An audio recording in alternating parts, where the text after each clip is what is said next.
Good morning, Bucknutters. It is Tuesday, November 19th. Excuse me real quick. 2024. I am Dan Rubin. This is the Bucknuts Morning 5 and change. Got a great show for you today. A lot going on the recruiting scene. Flipping out, possible flips in. We've got the guys to discuss it. Bill Kurelic and Mark Porter will be here. And then we will talk about a little bit. We'll get into Indiana coming up this weekend, obviously the big game, but recruiting will be the lifeblood of this show. So get ready for that. And first, I'm excited to announce our latest sponsor to the show. Excuse me. And that is Cornbread Hemp. And we have a great deal you guys can get. If you're looking for a healthier way to enjoy a carefree moment, you have to give Cornbread Hemp a try. They've created the first ever USDA organic THC gummy that's 100% legal for anyone 21 and above. Cornbread's gummies have 10 milligrams of THC per gummy, just the right dosage. Perfect for taking the edge off without making you feel anxious or paranoid like other cannabis edibles. Furthermore, Cornbread does not use any synthetic ingredients at all. Again, if you're looking for a healthier way to enjoy a carefree moment, you have to give Cornbread Hemp a try. It's the first ever USDA organic THC gummy that's 100% legal. Notice the legal. As a special offer for our BM5 listeners, you can get 30% off your first order. Just visit cornbreadhemp.com/Bucknuts and use promo code Bucknuts at checkout. You'll get 30% off your first order. Cheers to a happier, healthy happy hour. All righty. Bring in the Dean and the Grand Poobah. All right, gentlemen. Recruiting has only been made more nuts by the NIL and all the other tomfoolery and hijinks that is going on, and we have entered officially flip season. Unfortunately, or fortunately, depends how you look at it, flip season exists outside Columbus too, and people have come after your Buckeyes. So, Zaire Mathis gone. The Pennsylvania defensive end decommitted. Looks like it's going to be a Penn State battle here. Bill, bring us up to speed on the recent decommitment, and then we can just go player for player after that. We're going to let Mark have another cup of coffee here to start the show. I've tried to get the world to follow a better way for us to have more people talking on the show, and it will not comply. So, Bill, the floor is yours. Mark and I are going to have a soda. Well, Zaire Mathis obviously decommitted yesterday, announced his decommitment yesterday. That wasn't a shock. We've talked about that numerous times here on this show. The one thing, though, is, he did visit Penn State and all that, but it's not a done deal. He's going to Penn State. Okay. It is. That'd be the best guess right now. But, first of all, he's not going to be an early graduate. His school does not allow that. So he's got time. He can wait until February if he wants to. So there's going to be some time on him. Other schools are going to recruit him, and he is going to listen to them from what I am told. Again, he's visited Penn State. I guess there's always a slight chance he could come back to Ohio State's class, but as we talk about, how often does that happen? Not very often. So I think he will likely very likely end up at another school. It's just that it's not a done deal. It's Penn State. As usual, with just about every major recruitment down the stretch, NIL is involved. That will be certainly a factor. So that's kind of where he stands right now. How about this? I'm going to go rapid fire here on the guys that are possibly flipping out, and then rapid fire on the guys that are possibly flipping in. So just give kind of a general, quick, maybe 2-sentence update.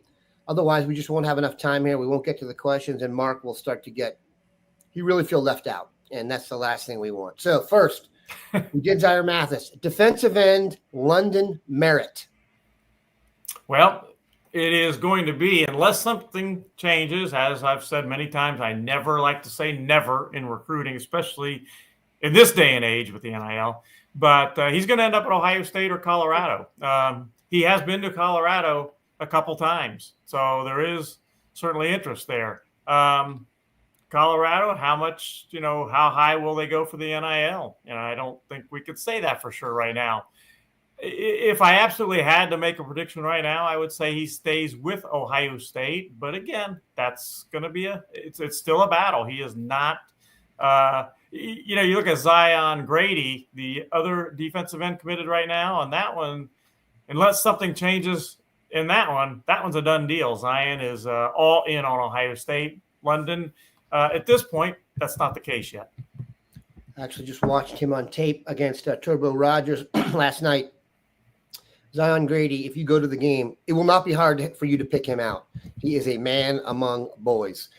Back to Florida, to Vero Beach, where my uncle, a great uncle, lives, by the way. Tarvis Alford, who I am saying is the modern recruit, and that he verbally committed to Ohio State and then announced his 5 official visit destinations, turning the process on its ear. He also had a quote recently about Miami and Florida State linebackers being used better than Ohio State linebackers. I went and looked it up. Ohio State has the second most linebackers in the NFL, 7. Only one school has more. That's a good trivia question for you people out there. There are 5 schools tied with 7, and it's the ones you think: Georgia, Ohio State, Michigan. Miami has 4. One team has 8. I'll let you guys work on that for trivia. Bill, Tarvis Alford said they do use them better there, and there's very strong indications he could be flipping to Miami. Well, much of that is coming, from what he's hearing from recruiters. Miami and Florida State are the main schools. Mathis, I would not necessarily say that's a done deal to Miami. Ohio State is still in the battle for that. If I had to make a prediction, absolutely had to right now, I would say he ends up at Miami, but I don't consider that one over to this point. Bergen Catholic receiver Quincy Porter, another guy that Penn State is very heavily interested in. Wide receiver, always interesting when it comes to Ohio State. Yeah, that one was a surprise that he showed up at a Penn State game. In fact, it was a surprise to Ohio State that he showed up at a Penn State game. Again, you look at the wide receivers Ohio State has committed, and they've got 4 of them committed. He is in my opinion, right now, the most game ready to come in and play early in his career. And that's not to say I don't like the other guys. I mean, I love Botkin Miller. I mean, he was spectacular this past weekend in leading his team to a win. And when I saw him in person, I think Mark can speak to this as well. When I saw him in person, I was really impressed with his speed, his motor, his burst, his attitude, everything. I think he's got a chance to be a star at Ohio State. It's just that he's not ready. He's not played wide receiver yet. And then you've got Phillip Bell. You got Des Jones. But Quincy Porter is the guy that I think could play. It's hard, very hard to play as a true freshman. There aren't a lot of Jeremiah Smiths out there, but Quincy Porter is a guy that could play pretty quickly. Will he end up at Penn State or Ohio State? Again, if I had to make a prediction right now, I would say he stays with Ohio State. But Penn State offers him a chance to really play quickly because they don't have the wide receivers Ohio State does. The last one I want to talk about is Naeem Offord, and I've been hard-pressed to understand throughout this process why Auburn was such a legitimate threat to him besides just the regional vibe. And so I went and looked at the top current players, 2025, in the state of Alabama. I would encourage everybody to go do that right now if you could. 24/7 Sports, Alabama. The top 10 is Naeem Offord to Ohio State, and then like 9 dudes going to Auburn. I've never seen anything like it. There's not a guy committed to Alabama in the state of Alabama in like the top 12. And I think Turbo Rogers is one of the guys that was on there. So there is something going on besides football at Auburn that is attracting a lot of people, Bill. So your thoughts on Naeem? Well, 3 schools, and we've talked about them for a long time and quite a bit. Ohio State, where he's committed, Auburn, that you've talked about just now, Dan, and Oregon. He has been there too. The fact that he is planning to get back for the Michigan game is a very good sign. Now, does he actually get back for the Michigan game? He's had plans other times to get back to Ohio State, and they haven't actually happened. Right now, again, and I checked with a source close to Naeem a day or so ago, and that is still the plan to get back for the Michigan game. That Michigan game, though, is at noon, and his team right now is still in the playoffs. They, in fact, are playing this weekend. It is a Friday game this weekend. So we will see what happens there. If he gets back for that Michigan game, that is a great sign, in my opinion. Naeem Offord is in danger if he does flip away of breaking one of the all-time truths, and that I think he visited with 9 family members when he committed. That usually solidifies it. But like we've seen, this has gotten nuts. All right. Now we're going to flip this. And believe me, Mark's coming here. I got Mark saved for last here. Best for last. Let's go rapid fire here, Bill, on guys who may flip into the class. Number 1, Jakeem Stewart. Not really a flip, but go ahead. Yeah, not a flip. And, you look at providing Mathis stays decommitted, goes elsewhere. Ohio State is still not in any dire need to get defensive ends. They've got 5 guys that, are likely, I think, I would say, to come back. Kenyatta Jackson, Caden Curry, Josh Mickens, Dominic Kirks, and Edric Houston, who has also been playing tackle, but came in as a defensive end. They got those 5. They've got Zion Grady, makes 6, and if they can keep London Merritt, that makes 7. The usual number on scholarship is 6 to 8 defensive ends, so they would have 7. Again, they've got to keep London Merritt in the class, though. So there's not a dire need at this point for defensive ends. Jakeem Stewart can play defensive end, can play defensive tackle. I see it as Ohio State, Oregon, and I'm not still, despite what's going on at LSU, I am not ruling out LSU. Ohio State does get the last shot, so to speak, with that official visit for the Michigan game. So, and when you look at those schools, Ohio State or Oregon, Ohio State has a little bit better proximity than Oregon does. LSU obviously is right there in his backyard. Oregon has a lot of other stuff. Yep. Bill. That's really including important. A Nike. And I don't mean shoes. All right. Damola, the offensive lineman who's committed to Georgia Tech. Yeah, Damola Adjitahan is still considering Ohio State. He is still considering Georgia Tech, where he's committed. Still considering Georgia. Still considering South Carolina. I realistically think he could end up at any of those 4 schools right now. He's in a little bit of an unusual situation that everything has to be worked out for him to sign with Georgia Tech. And if it is, I would probably go with Georgia Tech right now. But Ohio State is absolutely still there. South Carolina is absolutely still there. And Georgia's kind of on the periphery right now, but not out of it. Malik Autry, defensive lineman, Alabama. One of those guys. He's Auburn, but he's from Alabama. I apologize. Yeah. One of those guys you refer to, if you look at the Alabama lists, he's an Auburn commitment. And, right now it's his plan to get back for the Michigan game. Again, if he does, that's a good sign. But it's never have been an easy commitment by any stretch of the imagination to get him away from Auburn. It's still not, but it is possible. Jordan Woods, I believe defensive back, Carrollton, Georgia, committed to Cincinnati. Is that correct? Correct. Cornerback, long cornerback. And he's one that I like Ohio State's chances to flip. He's got the official visit scheduled for this weekend. And, I think you could put him very realistically on flip watch for that official visit. Okay, great. Turbo Rogers, Bill, we know you've told us all about it. We've now flipped to my guy. So, Turbo Rogers, running back. He's on at least his third high school. Sophomore year, Pike Road.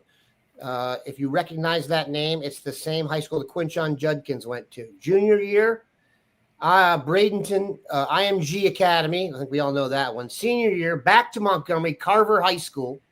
And I had the chance to do some film review, and I asked Mark to break down the film.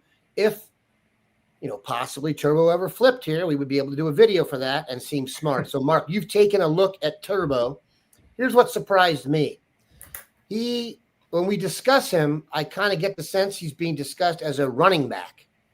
When I watch him on tape, and let me tell you something, he plays good football down there. There are dudes flying around there. I actually watched him, like I said, play against Enterprise and Zion Grady. He did not line up at running back one time. He is a slot receiver or a wide receiver. Your thoughts on Turbo Rogers after watching the tape? Don't give away too much, because if he does flip, this is all going to be premium. First of all, he's a smaller guy. I think he's listed 5'8", 5'9", about 190 pounds. So that doesn't always scream running back. Doesn't scream every down running back. It screams third down running back, thunder, lightning combination.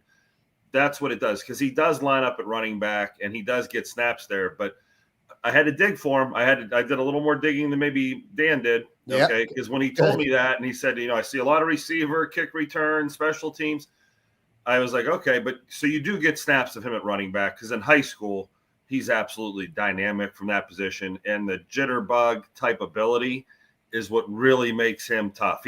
He's not running anybody over. He's stopping on a dime and picking holes and cutting back against the grain. Then you do see him out at receiver in the slot, running the bubbles, running the funnels, the tunnels, all those different types of jailbreak screens. But the speed down the field, the hands, the high point ability, he is a receiver. Now, like I've said this before, you can't take all 6'4" receivers and you can't take all 5'9" receivers. But if you build a receiver room, you got a couple of each. And he is one of the best 5'9" type guys you can get. Or if you're in that smaller package, this is the skill set you want to see in that smaller package. He has some weight at about 190 pounds, and you see a couple runs where people slide off his thighs and he stands upright through the tackles, and you can feel power out of that frame. But obviously he's not Derrick Henry at running back, to be on the other end of the spectrum. One of the comparisons up here was Corey Go, Dontre Wilson vibes. He's considerably thicker than Dontre Wilson. If you look at him, he's a wide kid. He's able, like, once he gets the seam, he's not running out of bounds. He's able to put his head down and get a few yards. He actually caught a slant and double coverage in the end zone, which was a really impressive catch. Nick Tong says Curtis Samuel type. Curtis was considerably taller and bigger to me. This is really one of those smaller, scat-backy, gadget guys that they don't have on the roster. That's, to me, what makes him so intriguing. I think the 24/7 guys use Devon Achane. Yep. That's very fair. I don't want to say like a Darren Sproles or something. He was a little heavier, but you get the idea. And he's not a ballpark away from Travion Henderson. Henderson's just a little heavier, a little bigger. I mean, yep. The same type of, plays could be used. And now I think Travion's done a much better job in between the tackles as his career has gone on. And, he's, more physical. But, yeah, this isn't – you're not bringing this kid in to break tackles. You're bringing him in to get him in space, and you'll have other guys that can do the break tackles thing. That's true, but if you watch him return kicks, he's not the kind of guy like you just take down easily. No. At the end, if you don't have him square, he can make plays on you. Deuce Vaughn is actually not a terrible – now, yeah, good Lord, Deuce Vaughn is not a good NFL player. Boy, is he small in that huddle. He's considerably smaller than Turbo. Yeah, he's probably 3 or 4 inches. Last night I did notice he got some carries, Deuce Vaughn, and he walked into that huddle. He was up to the lineman's waist. I mean, he is whew. Also, the Cowboys are the only team you can tune into, and linemen try and pick up the ball and run with it twice in 3 weeks. You can play the freaking Keystone Cops in the background. Go ahead, Bill. I was going to say also focus on a name. Here's a name from the past to focus on as far as Turbo Rogers' role if he goes to Ohio State, which I've got in crystal ball there now. Curtis Samuel role. That's kind of what they're talking with him about, is a role similar to Curtis Samuel. You line up in the slot, you get the ball out of the slot, you get the ball passed to you. You line up occasionally in the backfield, but that's kind of the rule. And that's part of the reason that Turbo likes Ohio State so much is he likes that role. He's playing, I think I know I've mentioned this on our show before. This season as a senior, he's playing more in the slot than he is as a running back. And that's pretty much what Curtis Samuel did. I don't know that I think that that's necessarily a big coincidence that has moved to that role in high school, because that's probably going to be his role in college. Running back and slot, maybe even more slot. Yeah, I understand the comparison. Curtis is considerably bigger to me. And Curtis also, I thought, was our main back his senior year. He did both, but I don't see Rogers being Curtis was almost the ever down back for a season. I just don't see Rogers doing that, just personally. Again, I'm not talking about size. I'm talking about the role. Yep. Size-wise, they are different. Yeah. Also, when you watch Montgomery Carver play, is that what it is, Bill, his high school? They have a lot of good players on the team. I would not be surprised if he's playing receiver just because they've got enough running backs. If you have a single digit and you're on that team, you are a stud. The wide receiver, Tristan Normal is his name, I believe. He's going to Texas A&M, number 18. He is a stud too. So that is a loaded team. I do wonder if his role is not more personnel affected. I'm going to read the next ad here. Jahmyr Gibbs is actually not a terrible one. Jahmyr is a lot Percy bigger. Harvin, I'm loath to compare anyone to Percy Harvin. Percy Harvin is the best high school football player I've ever seen in person. Believe me, he was redonkulous. I just saw on the Edelman podcast where he asked the former Patriots who the best athlete was they ever saw, and Percy Harvin got some votes. He said it quickly, and guess who else says that? Herb. Yeah. If you go, I can tell you this. Bill, slight digression. Give me 30 seconds. You won't be late for your appointment. Percy Harvin is really the second coming of Allen Iverson back home. If you look, he's from the exact same place. If you listen to them talk, they have that like gravelly kind of old man voice, and you're like, they've got a history. Percy was the best high school athlete I've ever seen, and it really wasn't close. Percy has like the Dion thing where like he went, the state track meet was close enough to the state basketball tournament that he could get over and run that. And then he wasn't even allowed to do sports halfway through his winter season because the crowds were so out of control. The state stepped in and said, we can't do this anymore. There was nearly a riot at every basketball game. So he also scored, I think, I saw him score a touchdown in the state championship game 5 different ways. Interception return, punt return, kick return, reception. He may have carried it as a quarterback. So incredible high school player, and was the truth right away at Florida in the league. So very impressive. Another thing that's impressive is Prize Picks. Another sponsor we have. You guys all know sports. You know how to pick it out, and you know the NFL to bet against the Cowboys. So here we go. Prize Picks is the best place to get real money sports action. With over 10 million members and billions of dollars in awarded winnings, Prize Picks has made daily fantasy sports accessible to all. You just pick more or less on at least 2 players for a shot to win up 100 to 100 times your cash. Run your game all season long at Prize Picks. Think Jamar Chase will get more than 83.5 receiving yards next week? Nick Chubb will run for more than 55.5 yards? Cook up hot takes with your friends and win real money this football season when you and your crew run your game on Prize Picks.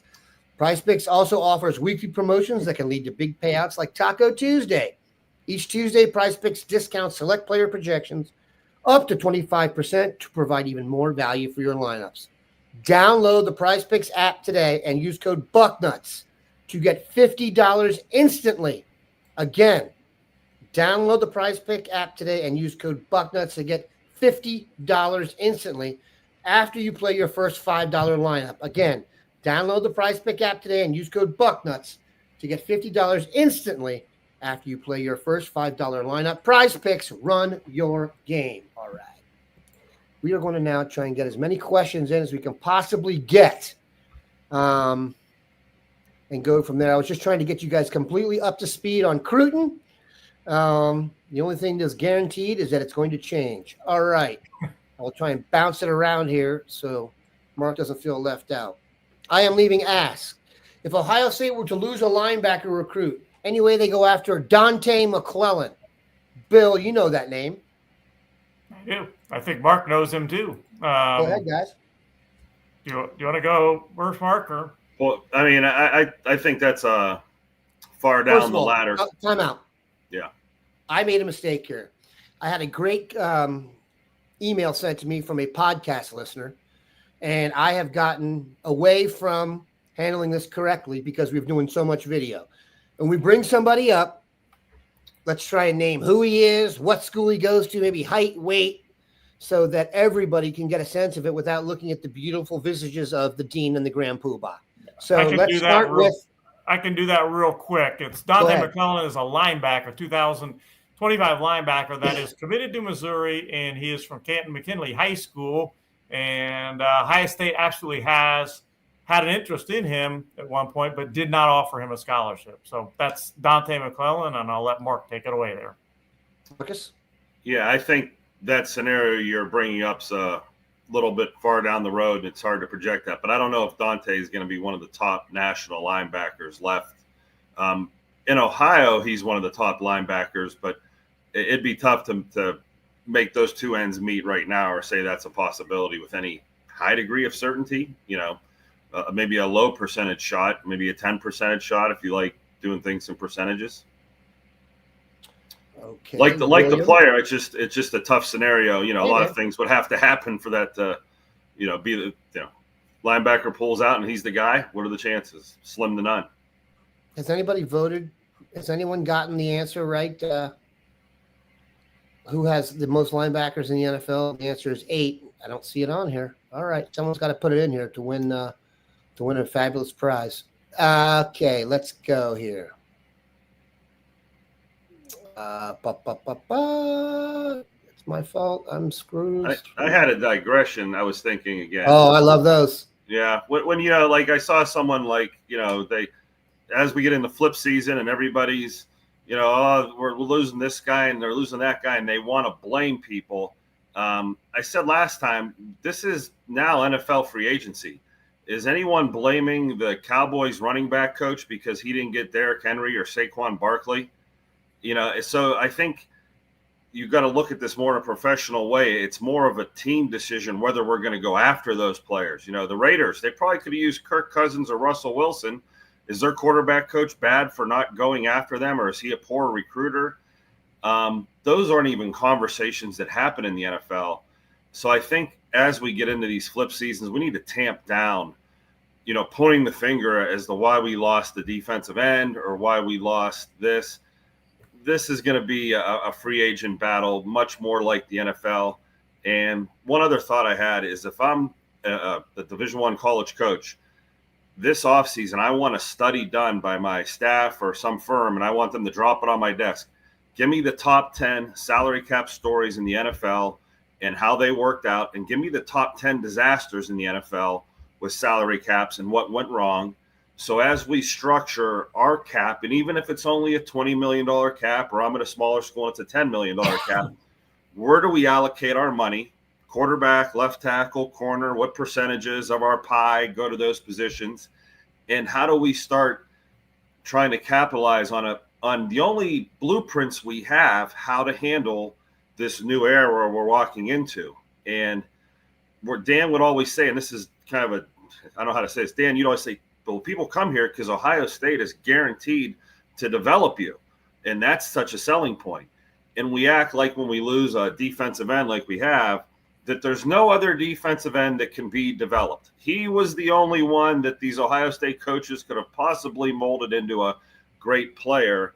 So I think we still have to believe what Dan's always said, the development things there. Don't worry when we lose these names that seem like big names and household names that we've fallen in love with.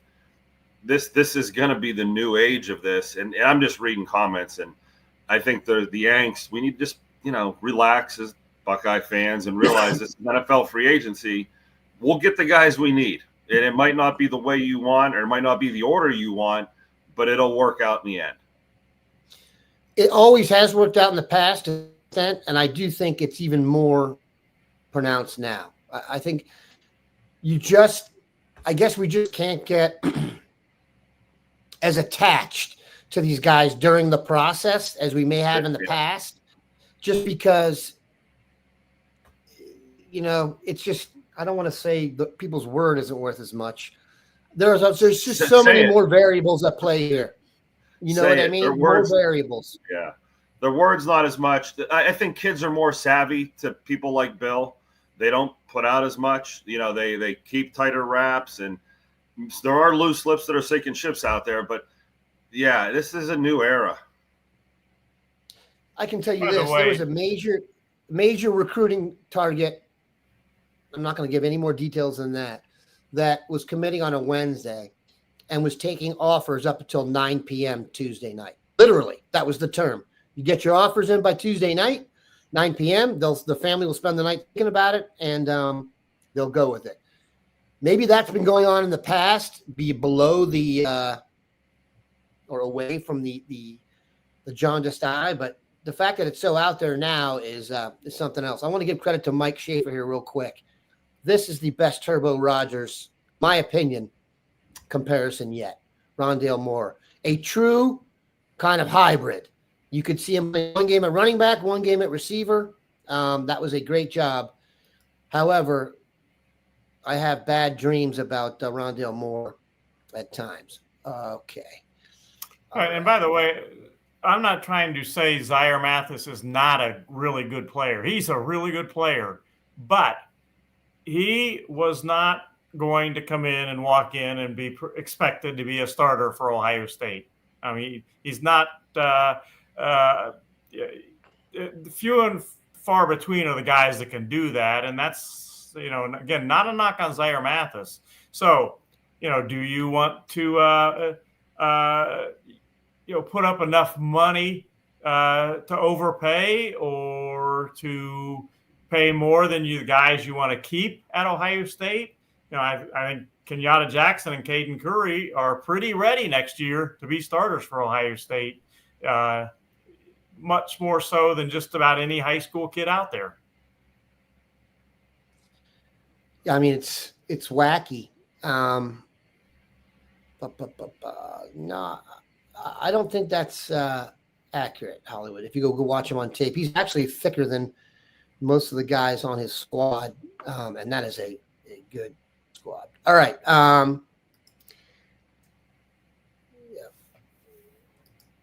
Look,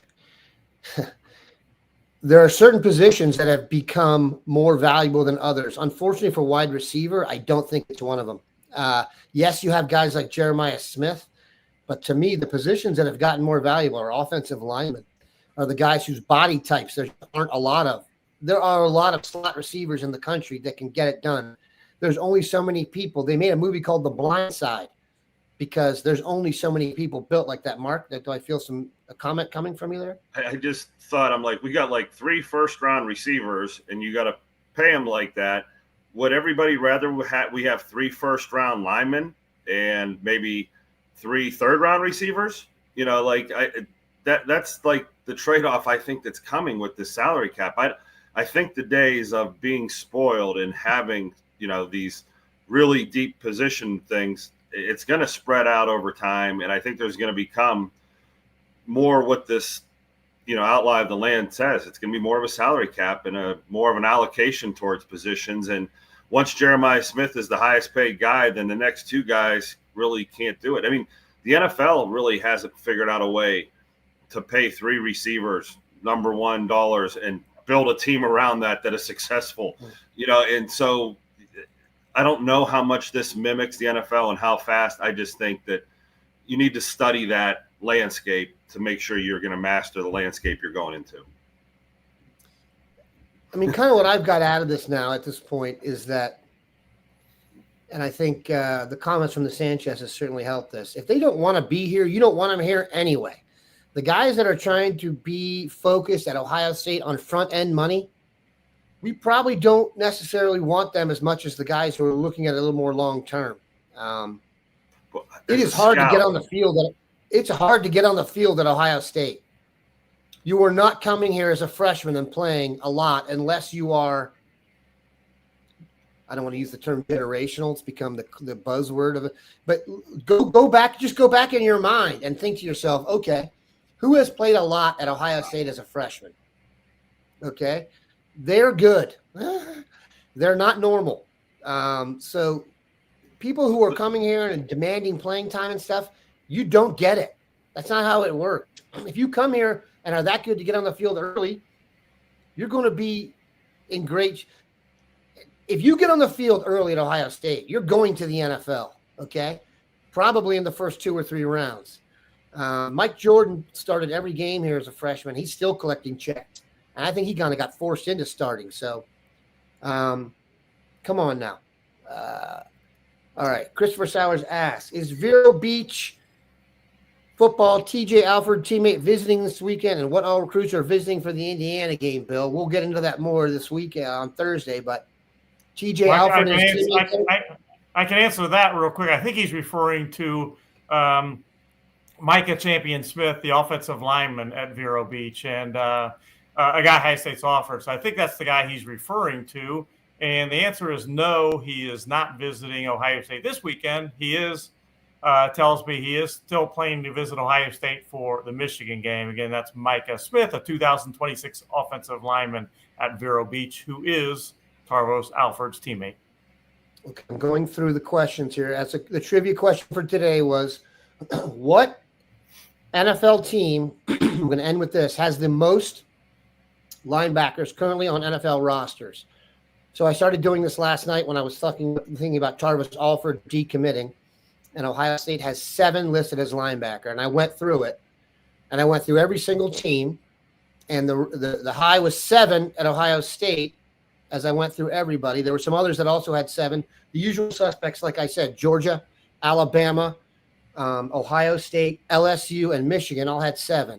However, it took me almost the entire alphabet. The answer is Wisconsin. Wisconsin has 8 linebackers in the NFL, and we only have 7. Iowa also has 7, maybe 6.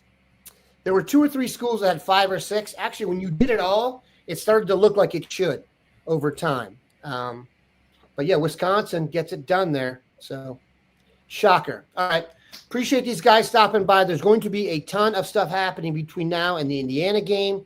As Bill has kind of let you know here, there's some plans being made, some plans not being made. Keep in mind, someone might get an offer or see their banker between now and the weekend, and that could affect visits as well. We will be back with everything and with bells on. We appreciate you guys stopping by. Have a good one, Buck Neuters.